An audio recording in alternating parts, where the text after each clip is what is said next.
లయించిపోవడం ఈ ప్రపంచంలో జరిగే ఇవే. ఇంతకన్నా భిన్నమేమైనా ఉన్నాయా? ఏమండి, ఈ బ్రతికిన కాలంలో మనకి మనస్సులో ఉన్నటువంటి ఇక ఈ రాగద్వేషాలు, తర్వాత ఆస్తిపాస్తులు, లేకపోతే పెద్దవాళ్ళు, చిన్నవాళ్ళు, ఉన్నవాళ్ళు, ఒక మాదిరి వాళ్ళు, ఇలాంటివన్నీ మనం ఇంతవరకు తెలుసు మనందరికీ. కానీ అమ్మ వచ్చి మనందరిలో ఒక దైవత్వాన్ని నింపింది.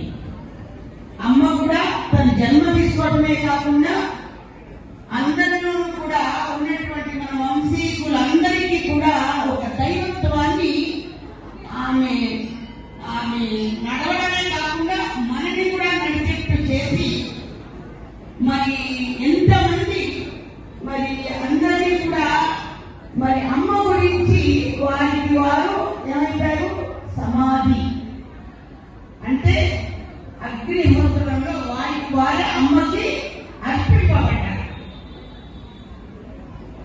మరి ఎన్ని ఏళ్ళకైనా మన ఈ జీవితాలు